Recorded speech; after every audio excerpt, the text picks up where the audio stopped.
Esteemed guests, next will be the panel titled Future Technologies. What is next in tech? Digital is the main reason just over half of the companies on Fortune 500 have disappeared since the year 2000. Pierre Nanterme. By 2030, a McKinsey report suggests over 15% of the current workforce will no longer exist. Even worse, Oxford University member Carl Benedict Frey suggests 47% of the jobs could be done by machines over the next decade or two. The impact of tech on productivity and all areas of work life, from doctors to lawyers, accountants to drivers, is evident. In the future, even this panel can be moderated by an artificial intelligence. How will this transform our mentalities, our leadership, our education systems, and societies in general? Will the future be more inclusive or exclusive? Fair or laissez-faire? Will it widen the gap between developing and developed countries? Will we see a rise in the startups replacing the existing major conglomerates? Then again, as Clayton Christensen says, how can you make sense of the future when you only have data on the past? Yes, I would like to announce our keynote speaker, Mr. Fatih Karataş, co-founder of the SaaSpace USA. I would like to invite to the stage.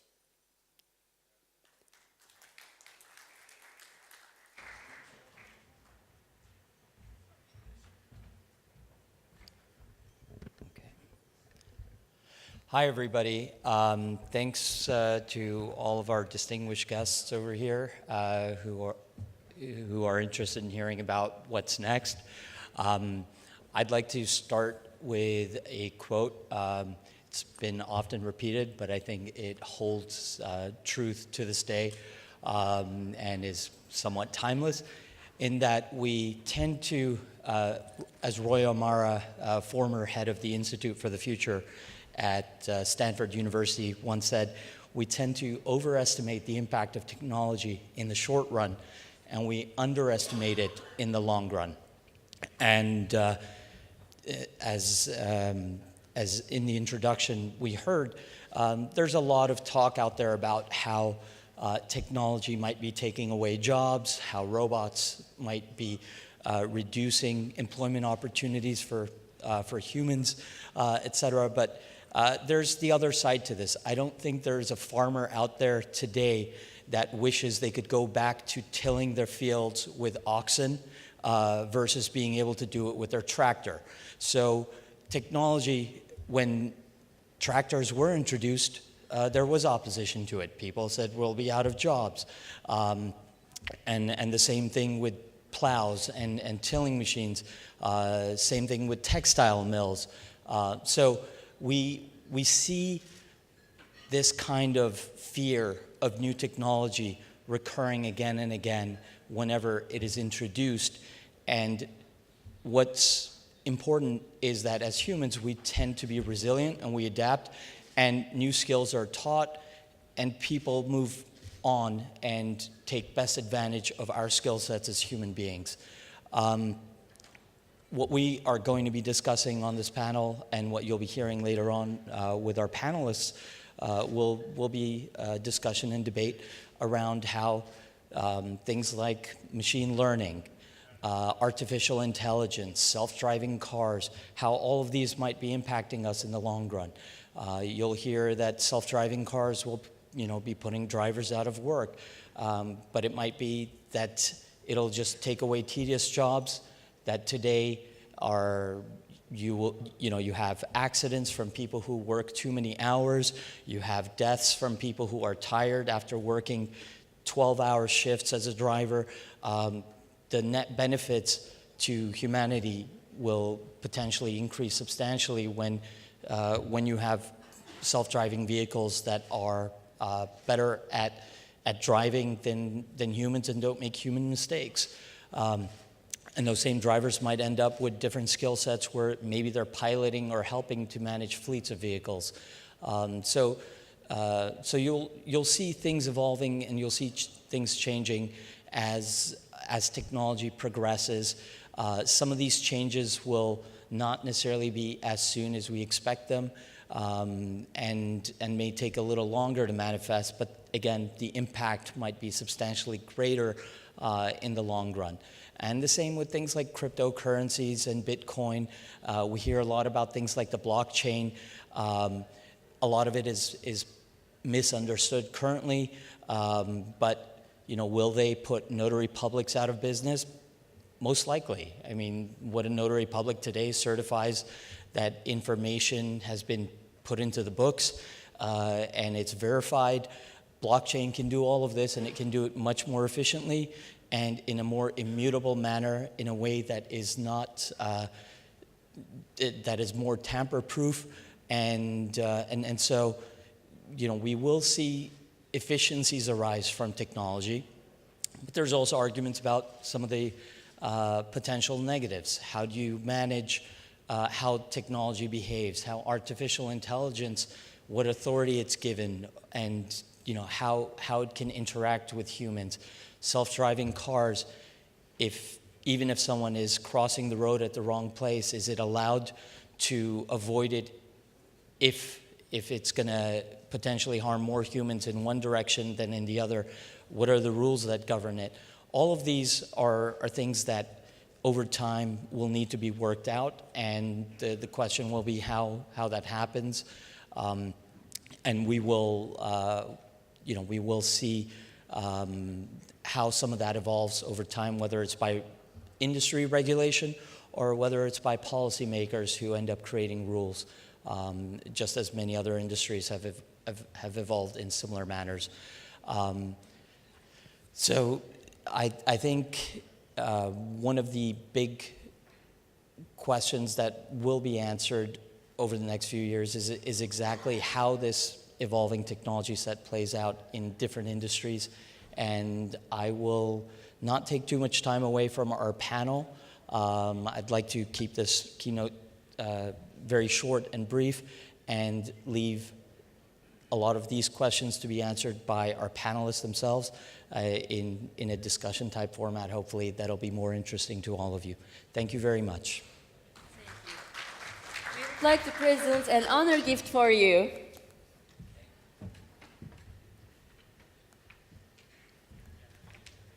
This is for you.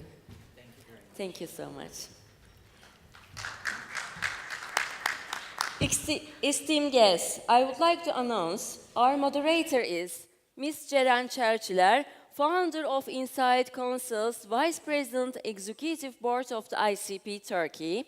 And our panelists are Mr. Hüseyin Kanji, founding partner of the Haxton Ventures United Kingdom, Mr. Christopher Schroeder, tech entrepreneur, investor, author, USA, Mr. Tolga Kurtoğlu, CEO, Park A Xerox Company, USA, Mr. Limor Schweitzer, founder and CEO, Artificial Intelligence, United Kingdom. Stage is yours. Thank you. Thank you. Hello, everyone. It is wonderful to have you here. We're going to be talking about something that is very interesting. It concerns all of us. We're going to be speaking about the future of technology, and how that's going to affect our lives in general. This is not an easy thing to talk about, but thanks to Fatih, we had a great intro. Thankfully, we have an amazing set of speakers who, with their knowledge, will shed some light into it. Because we are in, when we look at future, we know that it is uncertainty that comes to mind. But one thing that's certain is that it's going to be governed by future technologies. But the question is, how will we as humans govern these technologies in order to adapt to such disruptive change that is coming? In fact, as humans, we are used to change. If you think about it, we have passed from the agrarian society into an industrial society, and now we are at an age of digital transformation. But this transformation is probably going to be bigger than ever before. This will mean that as humans, we're going to have to reinvent ourselves. This means a shift in our mentalities, in our lifestyle, leadership, education system, and much, much more. But the question is this going to have a good result or a bad result? There are the good scenarios and the bad scenarios. Our panel will look into these scenarios a little bit. We have these typical questions such as, will robots take our jobs? Will there be more equality in the world? Will there be more, will the gap between developing and developed countries grow? Will it be more fair or less fair? So these are all questions that we will try to tackle. But in doing this, what our panel actually aims for, I think, is to serve as a wake-up call, because we know this is coming. So first of all, be aware of it, that this change is coming. And secondly, it will try to guide us a little bit in terms of where to invest. And when I say investment, I'm not talking about just capital investment in terms of where to invest in yourselves as individuals, in terms of your education, in terms of new set of skills, as enterprises, as companies, and as societies or governments. So we will look at the good and the bad, and hopefully, you know, our panelists will make us feel more comfortable about what's coming. I want to introduce everyone. First, I will start with Hussein Kanji. Hussein Kanji is a very interesting person because he came up with this notion of looking at Europe in terms of startups rather than the Silicon Valley, because that's where you're coming from. But instead of me talking about it, I'd rather you introduce to our panel what you do. Sure. So quick background. I run an early stage venture capital firm. I invest in young companies, usually fairly fledgling, about 10 to 20 people in size, usually very little revenue, if any. And I write usually the first $1 million to $5 million check into these companies. I used to do this for a living at a much bigger American venture capital firm called Accel, and I peeled off and raised my own smaller, earlier stage fund. We've done pretty well over the last 4 or 5 years. We've found a few of these in Europe. We primarily focus on European companies versus American companies, although most of our European companies end up going to the US in some form or another. I think currently we have about $4.5 billion of market cap in our fund in terms of our portfolio companies' value, and that should soon rise as well. So that's what I do, is I invest in small companies and help them grow, all in the technology space. Thank you. And Christopher Schroeder, he's an entrepreneur, an advisor, an investor. He is highly knowledgeable about the startups in the Middle East, especially with a emerging markets.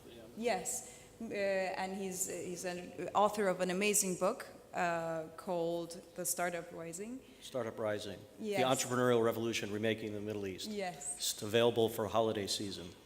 Yes. How did you find it in the Middle East, the rise? So it's interesting. So I now have co-founded a group called Next Billion Ventures.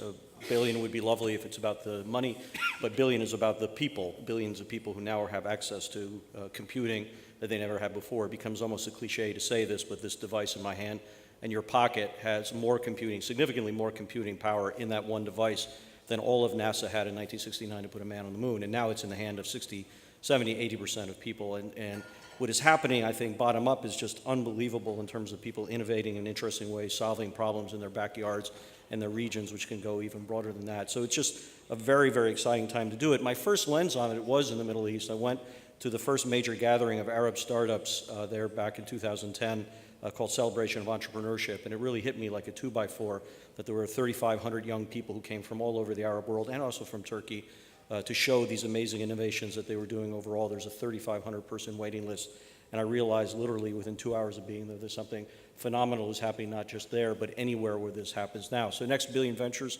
invests out of 3 hubs. Dubai is a hub for the Middle East in a broad definition, Singapore for Southeast Asia, and then we're doing a little bit of Latin America after Sao Paulo. We're the next stage to his work. We really are looking at growth stage companies where I think the biggest gap and need is to help these companies expand. Mm-hmm. Thank you, Christopher. And Tolga, Dr. Tolga Kurtoglu, He's the CEO of PARC. It's the Palo Alto Research Center. And Palo Alto Research Center has a rich history as the birthplace of personal computing, graphical user interface, where Adobe and 3Com were born, where companies such as Apple and Microsoft were inspired. What does it feel like to be the leader of such an amazing institution? It's an amazing and humbling experience for sure. Yeah, we've been around for a long time. I think we're approaching our 50th year, coming up in 2 years. And PARC, formerly known as Xerox PARC, has quite a bit of history and impact in including the formation of Silicon Valley and overall in the technology world. I think one thing that sets us apart is we've always been kind of forward-looking, thinking about the future, imagining the future, and trying to deliver that. I think that was the case in 1970 when PARC was first founded under the Xerox brand, and really were given the mission of inventing the office of the future to if you think about it today, we continue to do that as an independent company. But the constant there is our focus about the future. And sometimes people ask what we do as a business.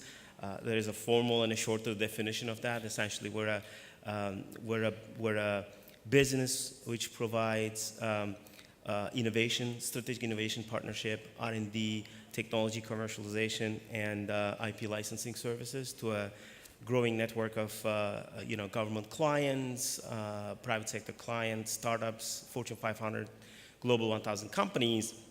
But ultimately, what we do is really thinking about emerging technical and scientific trends and how to apply those in new business contexts, in the context of our clients and whatnot. And people ask what we do. I tell them we're in the business of auditioning the future for our clients, essentially inventing new technologies and giving them a glimpse of that future that hopefully enables them to make much more informed bets about where to invest when it comes to science and technology. So very, very pleased to be here. No, thank you. No, thank you. We're very pleased to have you. And Limor, you're the robotics guy. Limor is a seasoned technologist, entrepreneur, with a track record of creating startups that engage teams that invent the technologies, and now you have your robotics company that has the software that adapts robotics into existing factories or enterprises. Could you talk more about what you do so our panelists get to know you a little better? So we're developing software that is designed to facilitate this new world of automation. So in the past 5 or 6 years, there is an emerging demand for robots that collaborate with people. So in the traditional automation, you had, in the car industry and food industry, you would create an automation system that does a certain task for 25 years. And now you have these robots. These are robotic arms and logistics small vehicles that work among people. And they work among people, and they allow operations to scale.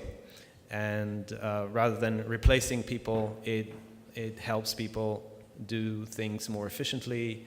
And so that's the software that we're developing is for these kinds of automation systems. It's called Move AI. And we recently got funded $3 million in this summer for seed funding. Prior to that, I've been dealing with robotics for the past 12 years, primarily selling and developing custom robots. And so that's how I came to realize that there is this need for a software for operating system for new robots. Lovely. Well, now I want to start more of a conversational, open discussion, and I want to start with Dr. Tolga. Since you are in the business of breakthrough innovation, what are some of the ways right now PARC and the people in PARC that are making a difference in the world? Yeah, I think as Fatih also mentioned, technology's changing at an unprecedented rate, if you will. There's many different technology domains. that are making advances in a lot of different ways. But if you actually look at, some of the major ones, there is a number of underlying emerging trends, if you will. And the biggest one in my mind is essentially what I call the collision of the physical and the cyber worlds. We're seeing more and more, robots is a perfect example of that, actually. We're seeing more and more, devices, machines, robots, products around us that have, a fairly strong kind of cyber element to it, driven by software and whatnot. And those are the kinds of things when we were growing up, we thought they were way out in the future, kind of science fiction, if you will. Drones, they can fly themselves, and cars, they can drive themselves, and little dots on our kitchen tables that we can talk to, and they can hold a dialogue with us. Or robots that actually vacuum our house when we leave for work, etc. But it's a fascinating world, and where would impact come from in a world that is so intertwined between the cyber and the physical worlds? So there's 3 areas that I'm particularly excited about. The first one is about artificial intelligence, and maybe sort of a specific aspect of artificial intelligence that we call human-machine collaboration. One of the biggest problems in AI today is that those algorithms are not transparent in nature, so they're black box. So you feed a bunch of data and then it gives you an answer. But if you go back and ask why that was the answer as opposed to something else, they don't have any capability to then articulate themselves in a way that we as humans would understand. So we have a large group of researchers that are really looking at really difficult problem of how to transition AI from a black box nature to a more transparent set of algorithms that human can understand and interact with. The other one is in sort of autonomy and machine intelligence, if you will. How do we think about the physical world around us and develop capabilities in a way that these devices get increasingly more quote-unquote smart, if you will, right? So that takes a lot of sensors, a lot of low-cost electronics is driving that, but making, robots and machines that can, again, see, touch, think, and speak. There's a lot of opportunity there. And the last one is in, cyber-physical security, or cybersecurity, which is going to be more and more prominent in my mind going forward, with a lot of regulation and data privacy issues, et cetera, that are coming up. And I think as we have these devices, as I said, whether that's on our kitchen table or on our roads or in the skies, we need to start thinking really deeply about how to develop those things in a way that they're safe and secure and we can trust them and those kinds of things. So a collection of really exciting and tough research problems that we're investing ourselves in today. That is beautiful. It's kind of a little bit scary too. There's the good side, and when you go into cybersecurity especially, we see how exposed we are as a digital identity. Limor, my next question is to you, because obviously AI is going to liberate us from a lot of repetitive tasks, because it seems like AI is replacing the human mind. In what way will it liberate us, or will it liberate us in any way? So I think that, first of all, the kind of revolution that we're seeing now is something unprecedented. So there has always been technology that liberated us from something, where the ox replaced the slaves, and the steam-powered trains replaced the ox, and etc. But now this is the first time that it's not just about replacing physical actions, but it replaces the human mind, and that's that's something that has never been thought about except in science fiction. And so we're looking at something that is really unpredictable. What happens if everything that we think about ourselves as human, intuition, understanding, depth of perception is all very easy for artificial intelligence, because it's just a generalization. You just give enough data and the AI can generalize. And so what we call today a doctor is obsolete.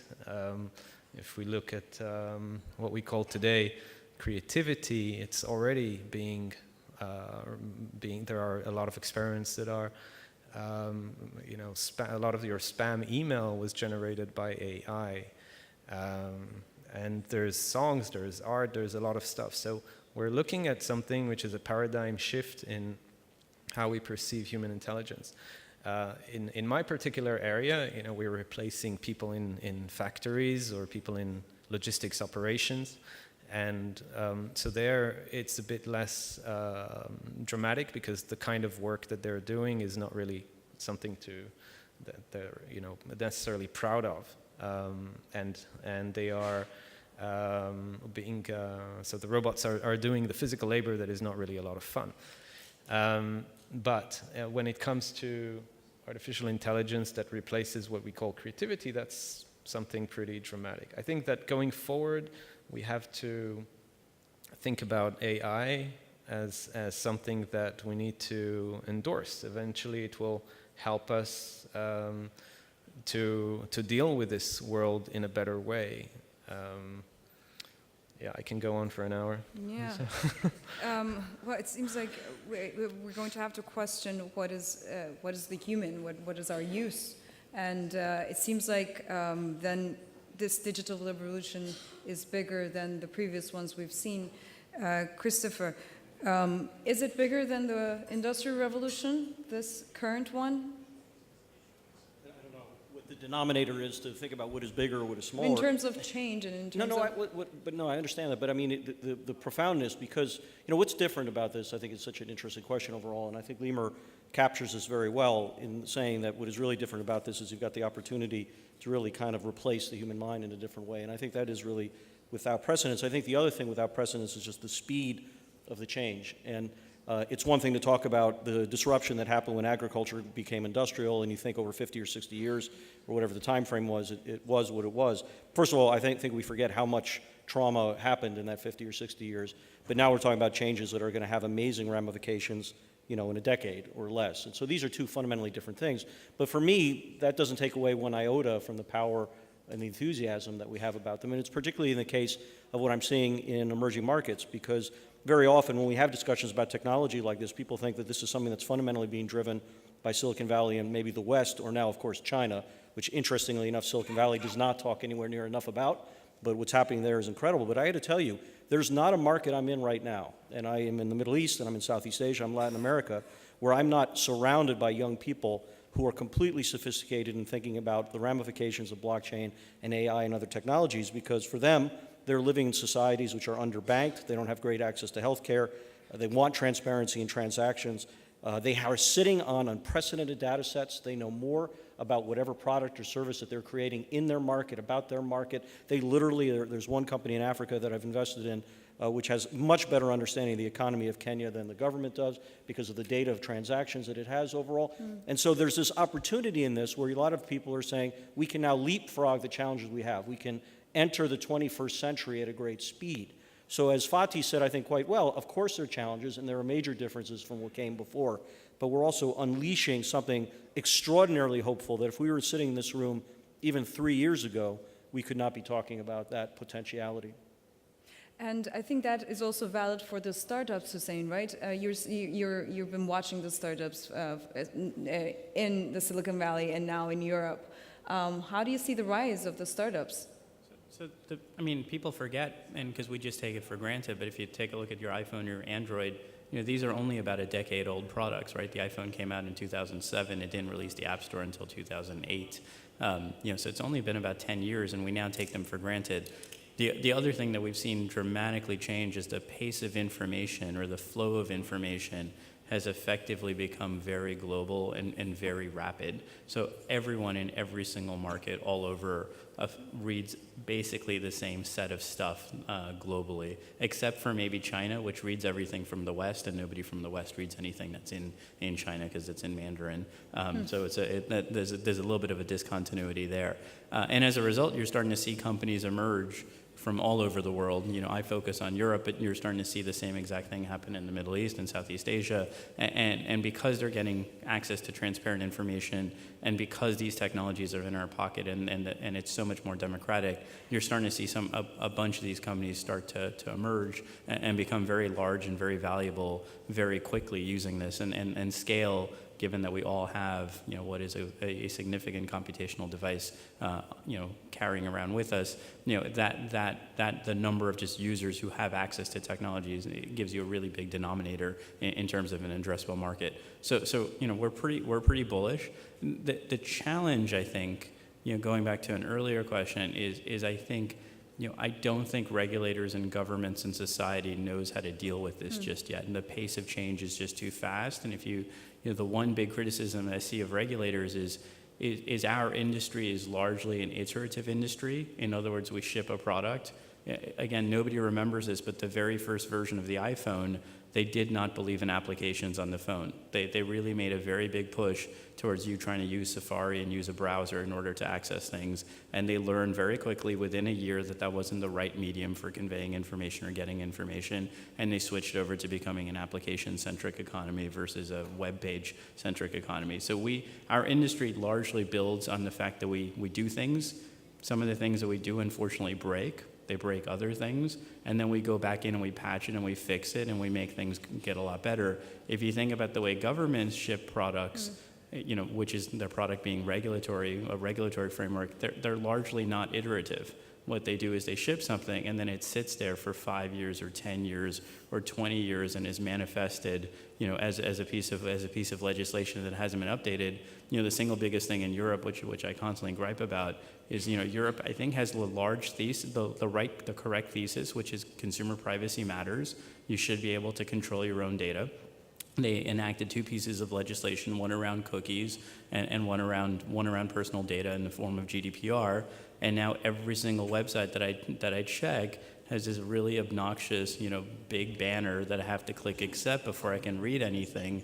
And it's directionally correct, and it's a really poor implementation, and probably needs a version 2 and then maybe a version 3. And my guess is by version 3 it would be fantastic. But I know the way regulators work is they work on version 1 and then they go away, and we're stuck with it for like 10, 20, 30 years. And so I think societies need to become much more like product-driven companies and learn that they have to iterate in order to keep up with the change that's coming downstream from the tech industry. Well, yeah. Let me make a build on the challenge. Right? I completely agree by the, you know, annoying nature of those little pop-ups that you have to click every time you want to read something. But I think regulatory challenges is definitely kind of a you know, resulting factor from the pace of technology. Technology always kind of goes before, you know, policy comes in, and I think that's the right order if you really want to think about it. The other one I see, which is a potentially equally major challenge for the society, is you know, the labor market and the workforce, because you know, AI, these prominent technologies, AI, IoT, blockchain, what have you, automation, is changing how work gets done and what gets done and by whom, machine versus human. You know, it transforms a lot of tasks and actually potentially leaves out, you know, this example with the Industrial Revolution is really good, because you actually had 3 decades to retrain your people and that have been outplaced from the workforce, and then find them new opportunities and whatnot. But think about, you know, iPhone has been around 10 years and technology, you know, changing faster than ever before. There is not enough time, even if you wanted to and have the capital and whatnot, to be able to meaningfully reskill and retrain people that would be outplaced from the market. And that's, I think that poses a really deep, you know, societal challenge that we all have to think about at some point. Interesting. You all hint on the aspect of governance as well.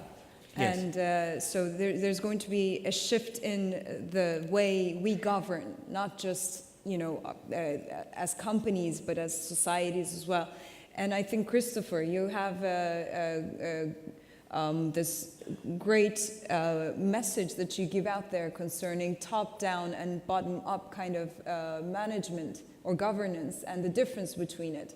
I wish it were mine, but I actually stole it from one of the favorite quotes of an amazing woman who's in my book, who's done a lot of development work. And so she's Egyptian, but she's done a lot of work for big NGOs in Africa and everything else. And we had a conversation not like this, and she said, you know, we're entering the era of the bottom up.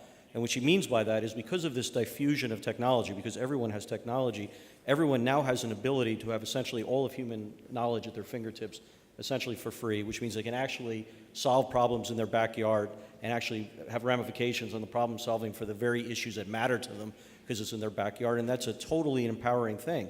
And she said, but historically, a lot of this stuff has been top-down, and all the big organizations, NGOs, governments, and all that she worked for, she said top-down organizations tend to think of people as problems to be solved. We, big institution, will solve you poor people. And so we in Washington know better than what you need in Kenya, so we will solve you. And it's often, by the way, well-intended. I don't mean to be pejorative in it, because I think the intentions and all are very powerful. I think that people sometimes lose track of what happens inadvertently to them. But she said, if the top-down world is people as problems to be solved, the bottom-up world thinks of people as assets to be unleashed. And I really think that is actually almost a defining two sentences of the era that we have entered, well entered now at this point. It seems like it's going to bring more equality in that respect. And Limor, do you think then, instead of humans, let's say, an AI will ever govern a society or a company? Do you see it coming? Or do you think it's a good idea? I think it's a very good idea. I think that if you want to take it step by step, so if we look today at how what is the role of government since the downfall of monarchies, basically it's the role is to optimize for constituents' happiness, or whatever it is that we humans like to call happiness and aspiring to a better life, and typically it's been a struggle on how to get it right. And I think that we have an opportunity now to use AI to really redistribute wealth and opportunity. So for example, if you look at the tax distribution, tax money distribution, governments today, the way that money is distributed is done in a political way, and it doesn't necessarily represent what people want. If you look at elections today, I think in the democratic society, it's a scam. It is not really. You're given a choice between this party and that party, but it's not really. Those things don't really matter to your daily life. What matters, if you make a list of 100 things that really matter to you, and you look at your choices of election, of electing this party or that president, it doesn't necessarily relate to what you really need as an individual, as a family, as a company. And so the opportunity here is really in let's say today we call it like data-driven decision making. So you take statistics, you take data, you try to analyze, you try to reiterate and improve how we aspire for constituents' happiness. And going forward, if you embellish, if you reinforce this data-driven decision-making, eventually you go more and more towards an AI, because we're not designed to be altruistic. We as humans, the moment that we have power, we are inherently corrupt because we have our prejudice.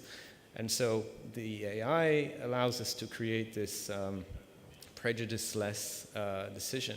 And I think the most important thing in terms of disgruntlement of people today, this disconnect with government, we have an opportunity to really bring governance, to distribute the governance. If I am really passionate about dog welfare, why shouldn't I be involved in governmental decisions relating to dog welfare, or take 10,000 other items that is all today centralized? People could be involved more directly through using an app and using data-driven decision-making, and ultimately by optimizing, eventually you get to the abstraction layer where you as a person can determine, really not vote once every 4 years this party or that party, but you really get involved with stuff that matters, especially in a world where we won't have much to do for productivity.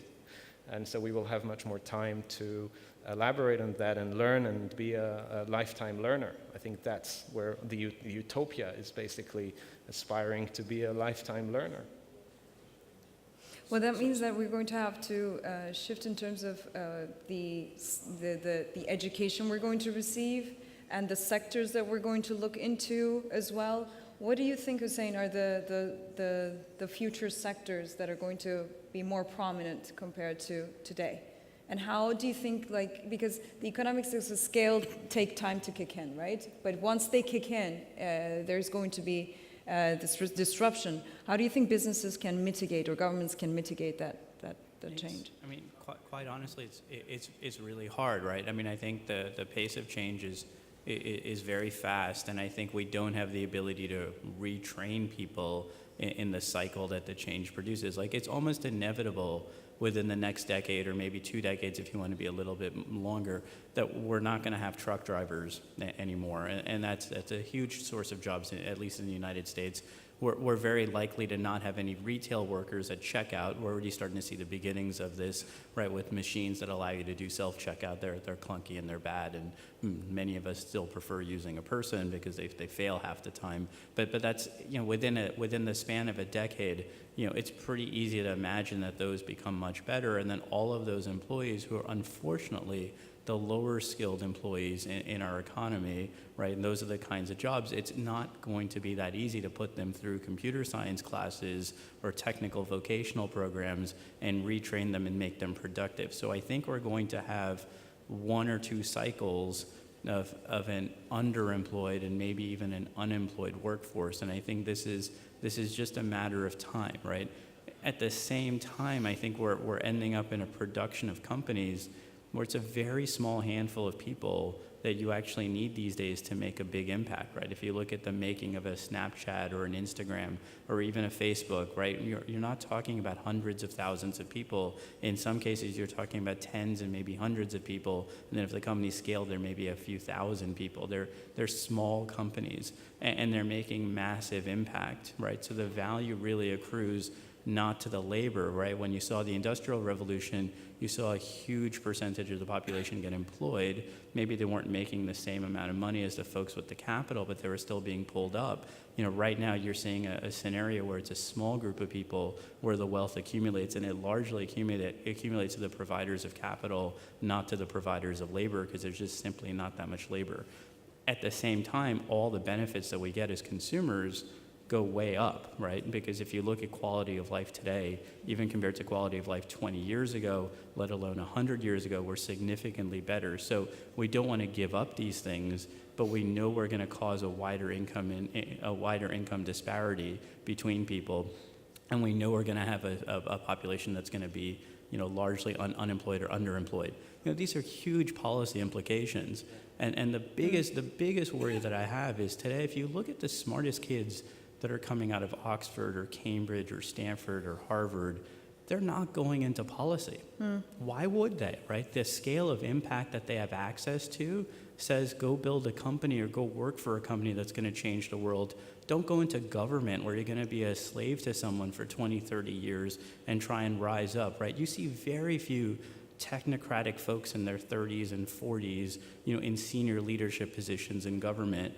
And many of these things require, you know, maybe not a sophisticated understanding of the technology, but at least a very good appreciation of what's coming down. And I see a huge, you know, out of sync, you know, governmental population with what these changes are. And, you know, these are not easy answers. It's not like you can answer them on the panel and figure out what the solution is. You know, these are going to take some real resources to figure out as a society. But I see this band getting tighter and tighter, and it is eventually going to snap. And I think we're starting to see, you know, at least tensions in the world. You can see how they're aggravated by the fact that we have not thought through what the implications are going to be. So, and Christopher, so what are policymakers should be wary of then? Look, I agree with pretty much everything he just said, and we can work ourselves up in a dystopian view of what's coming or an inevitable view of the harder things that we have to think about, which will certainly have its place overall. Secondly, I mean, so just to start with there, but 3 very quick observations. I mean, one, what's interesting is you look at the governments that have been best at really bringing in incredibly talented people are very technocratic in nature and are actually solving things in pretty interesting ways, hardly perfect because government is never perfect. But you know, you look at places like Singapore and Dubai and others which are doing, Estonia, doing very interesting things. Among other things, they pay their talent a tremendous amount of money. So all of a sudden people think this is in fact a word. I can actually get something done, and I can also make a very decent living, and I can make things of impact there. But I also think that we need to also redefine the way that we view a couple of these issues and this kind of straight line to think the way the world will play out overall. I remember Warren Buffett once telling a story. I've tried to find this study. I can't find it, so maybe he made it up, but I don't know. But it was a study that he said that was written in the 1890s from one of the great agriculture universities in America, which literally did a very basic look at the next 70 years with the number of people that were coming, the economic movement, the number of horses that were going to be needed to move this, everything else, and they just did this linear economic study and came to the conclusion that by 1960, all of the United States of America would be under 1/4 of an inch of manure, because that's what happens when you have this kind of growth. And of course, that study had no imaginary definition that cars were coming, or that air travel was coming. And so we have this ability to sort of say, this is what the next 20 years is going to look like based on a lot of things that we think of as givens now that might be. And if we reframe two things, we can maybe look at something that's a little bit different. One very quick example. Often we think about the role, the job, and I think that's important. But what if we started thinking about the definition of the skill, not the job? So for example, if any of you could hire today or 20 years from now this amazing young woman who's bright as all get out, works very hard, unbelievably customer service oriented, unbelievably good at mathematics, kind of understands the basics of math and everything else, trustworthy as the day is long, would you want to hire that person today? Of course you would. Yeah. Would you want to hire that person 20 years from now? Yes, you would. And the person I just described is a bank teller, right?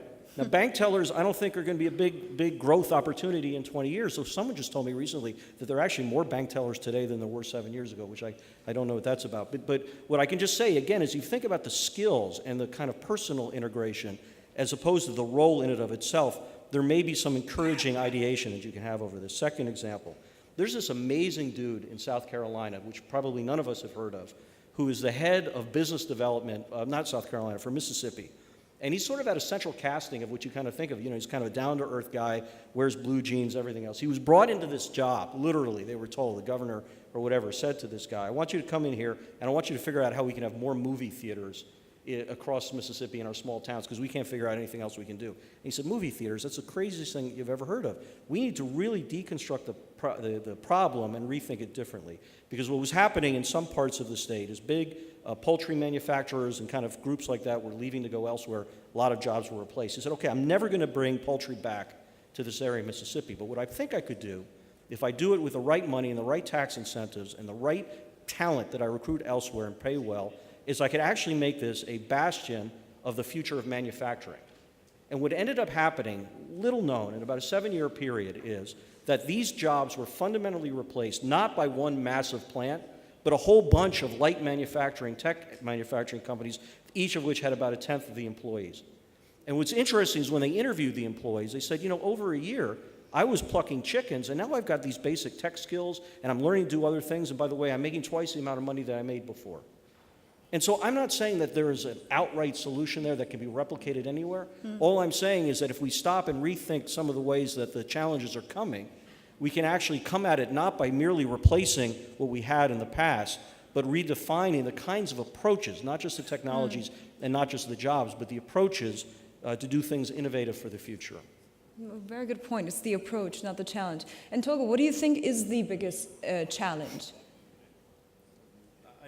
I think we already talked about it, right? So this notion of reskilling I see that as the biggest challenge, I think, because we need to get really creative about maybe abstracting out, which is how I understood what you described, right? So rather than looking at jobs, look at the skill set, which is an abstract way of looking at it, and then you can ask, where does it apply, where you can transfer this, maybe doing some other task, but the underlying skill set is the same. And then building on, I also agree, this notion of a completely kind of negative interpretation of this future is also misleading, right? So there's other examples. In fact, the teller numbers, the story behind that is automation actually drove the cost point of, being able to serve the clients, which led to more banking branches being open at a much faster pace than would be possible without the ATM machines, essentially. Which then, once those were all there in the infrastructure, the banks and financial companies have decided to hire more bank tellers. And all of a sudden, a technology, what seemed to be automation and displacing people from jobs, has actually resulted in enabling, more jobs. So, maybe that's a positive story, an optimistic one. It's not going to play out like that for, let's just say, truck drivers, right?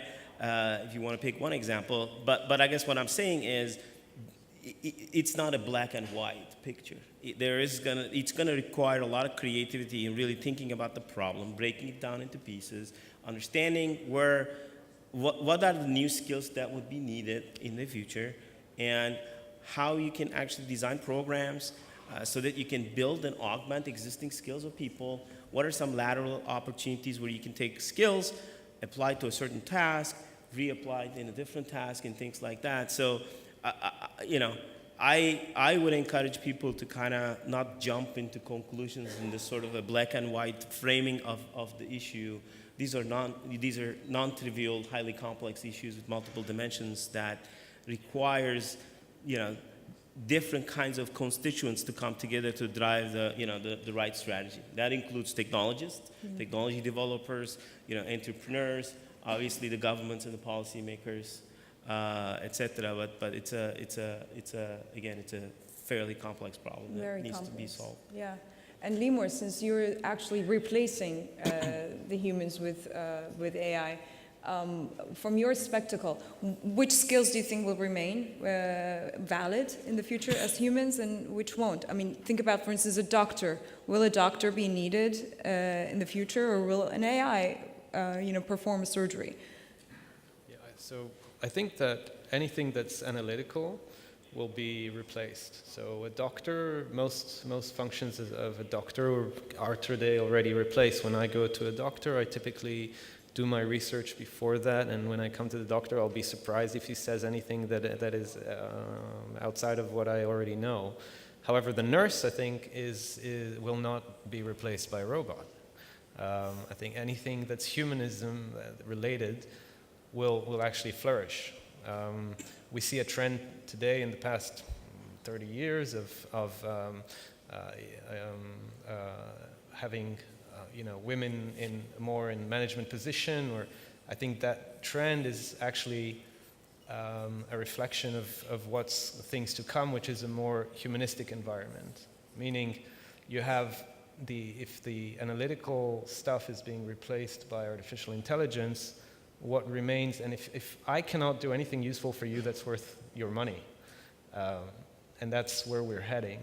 So what is there left to do? And I think it brings us back to our basics, which is, looking into ourselves and being human, and looking at what makes us happy as humans, interacting with other people, learning, experiencing. We already see these trends today. The typical hipster generation, they don't accumulate wealth, or at least up to a certain degree, up to the point they have kids. But the idea of the young generation is that let's have experience things rather than aspire for accumulation of wealth. We want to change the world. We want to do exciting stuff.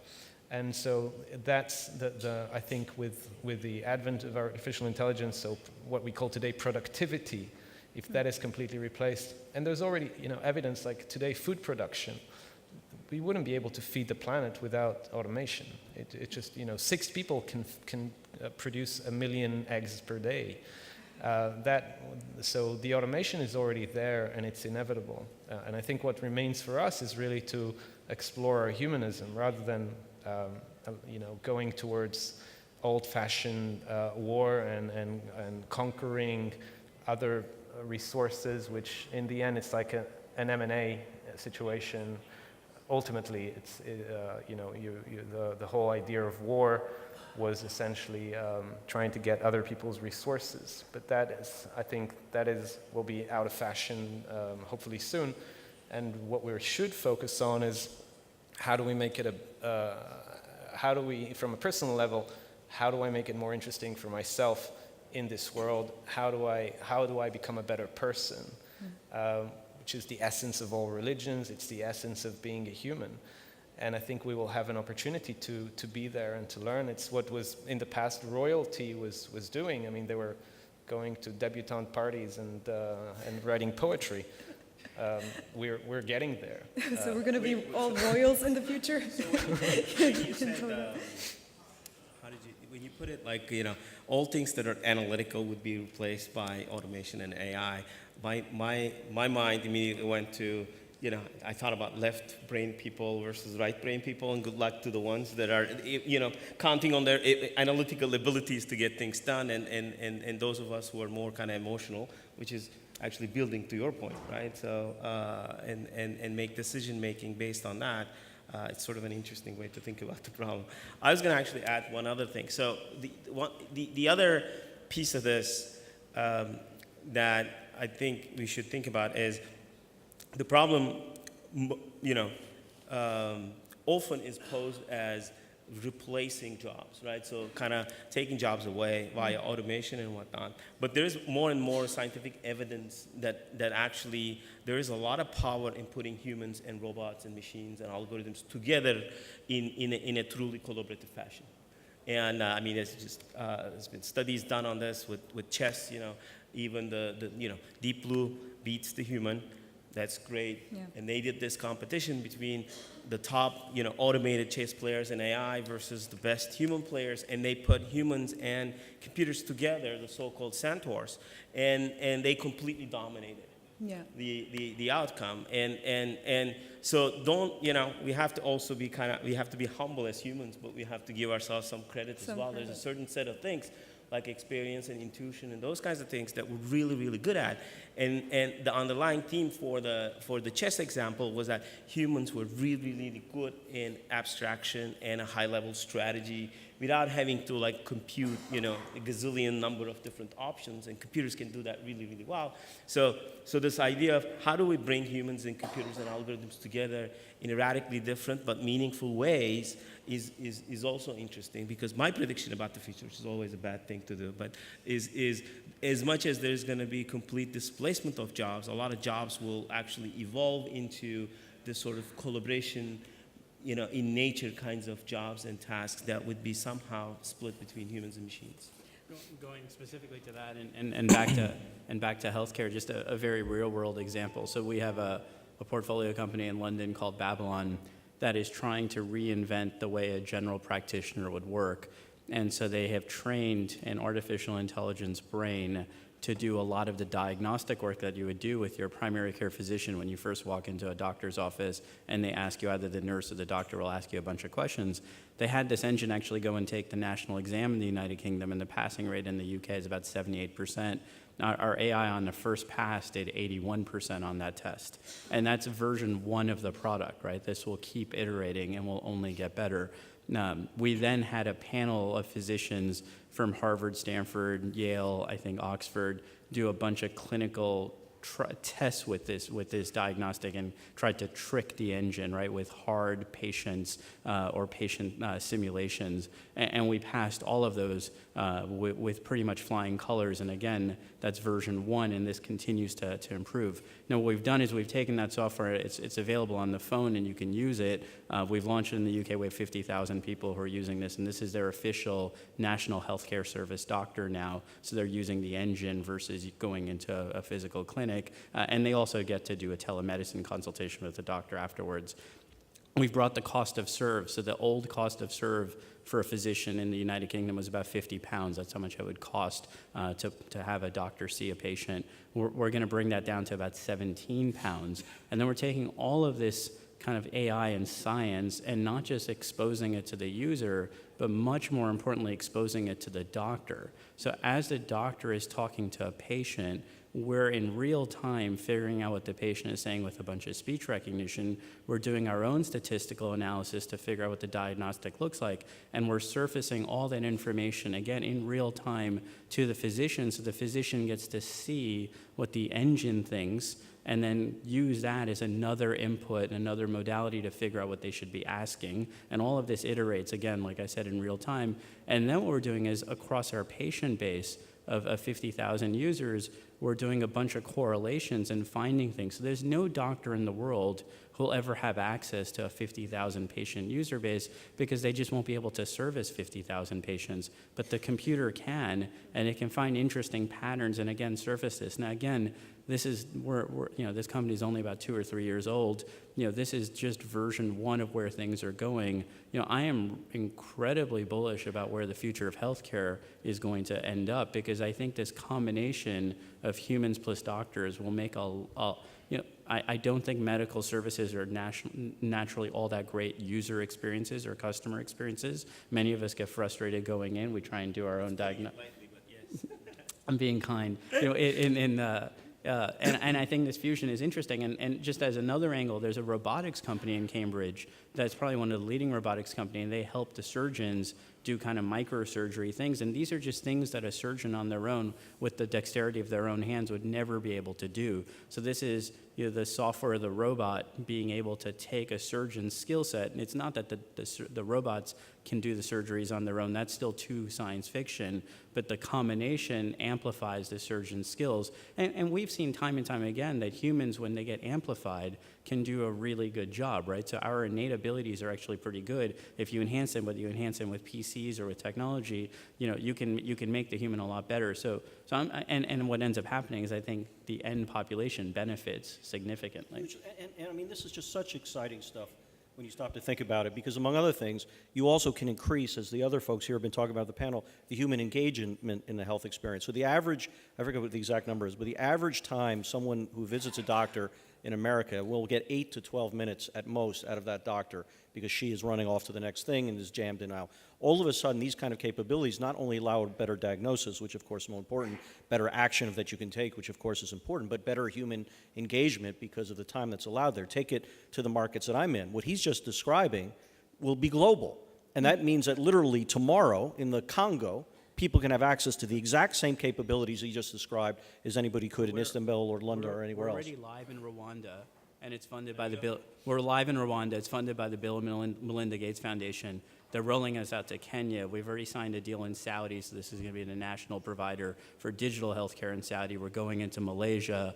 We're going into China with Tencent, with WeChat. So these are going to be global platforms. And the other element people forget, technology also introduces a lot of friction. So if you talk to most physicians, one of the number one things that they really complain about is all the forms that they have to fill out behind the scenes. Because nowadays, in the old days, you had residents sitting on the floor talking to patients. Now you have residents sitting in front of computers filling out the forms to upload all the right information to the insurance companies. So we're automating all of that, right? And there's a bunch of robotic software automation that you can do to do the form filling. So all of a sudden, the doctor, who's still only spending 8 to 12 minutes on a physician, but now can spend 8 to 12 minutes on a patient with only patients. So their entire hour is just patients, not all the 20 minutes of extra needless work. Yeah, so I'm super excited. This is beautiful and exciting, and these are all the positive sides of it. But let's look at the other side of the coin. The unemployment. Oh, stop that. So 3 days of that. So by the way, So specifically in this, the number one group that is opposed to this in the UK, that's been the significant lobbying engine against this service, has been the doctors' union. The union, Not the doctors. Not the doctors, Yeah, exactly. the union. Absolutely. And so, True in ed it took us 2 years to get the NHS to allow this thing to get into production, and it's always been the union that's been fighting us. And the doctors love this service. So we have like 100-something doctors now on our payroll. The doctors are huge fans because it makes their life so much better. But the union is very worried about jobs, and more than jobs, they're worried about change. Yes. Right? So the problem is this is new, this is different, we shouldn't have it. And the whole Quality Care Commission, which is the UK regulatory body that checks whether a clinic is actually doing something, they didn't give us a failing grade and they didn't give us a passing grade. They said, we can't comment because this is too different from what we're used to judging. So as a result, we can't give you a grade at all, and not getting a grade is basically the equivalent of failing, right? Because it's a no pass, so it's not a pass. And so it took us like a year to figure that out. So what is then, for all of you then, since we don't have much time left, what is the final message that you want to give out there? Because we're really ending on a positive note here, and we see that because you're in it, maybe you're able to see it better than most of us can. So what is one message that you want to give out there? I can go first. I mean, I'm a technologist, so I have a biased view in this, and I'm very excited about this future, but at the same time, I am cautiously optimistic about it, if that's the right way to do it. So by no means it's going to be simple for us, the humankind, I can even say, to figure out all these things and really understand what that future holds and make sure we optimize for prosperity, happiness, whatever we want the society to aspire to. But I think the message is it is not going to come out of the outcome, the positive outcome is not going to come out of one particular group, one particular profession. This is a highly complex problem. The computer scientists, the coders, they're not going to be the ones that are solving this problem, right? So there's the technology developers and whatnot. The politicians and the policymakers by themselves is not going to be the governance bodies of the enterprises, not going to be by themselves.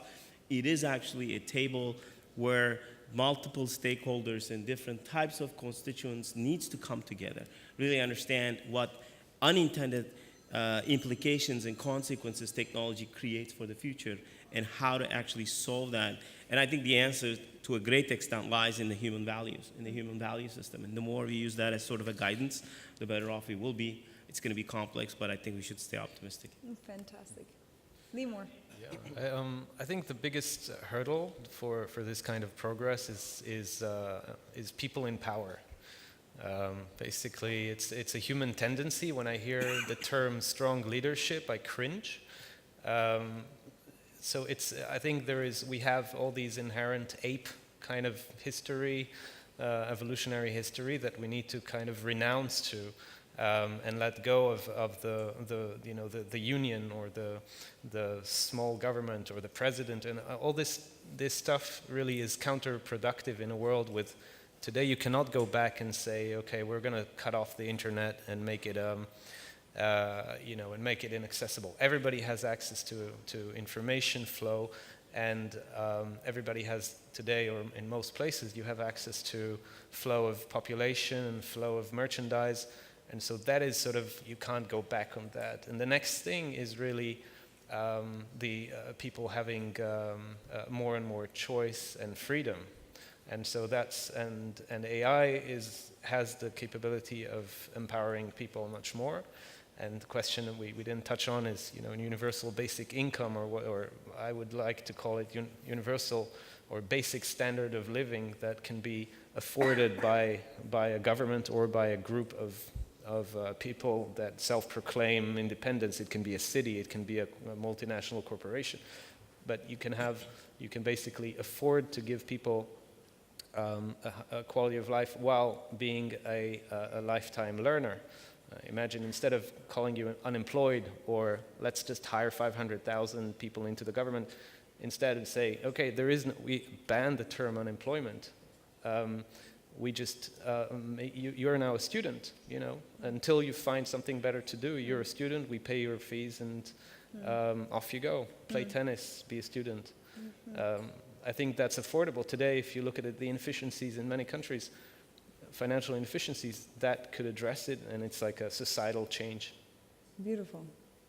Hussein. Yeah. So I would say that the two big kind of parting thoughts is, one is, I think if you look at almost every metric in human society, and Steven Pinker does a good job at his book, The Better Angels of Our Nature, and I forget the name of the new one, whether it's conflict or it's hygiene or it's, quality of life, universally, everything has been getting better, especially if you take a long, and we don't see it day to day because we see the hiccups, and the lines are never perfectly straight and up and to the right. They're up and down, but if you take if you look at it, the slope is positive. It's up and to the right. It's good news. So I generally think that things are getting better. We just have to iterate and kind of go with the flow and allow the markets to kind of function. I do think you need a little bit of the guardrails. And I do think we're going to be in an era where a lot of things are going to be more abundant than they will be scarce, right? Information inherently is very abundant, but I think many of the things that we're building, many of the systems that we're building, if you look at kind of one of the core outcomes behind them, I think we're going to be in a situation where we'll have more than we'll have less.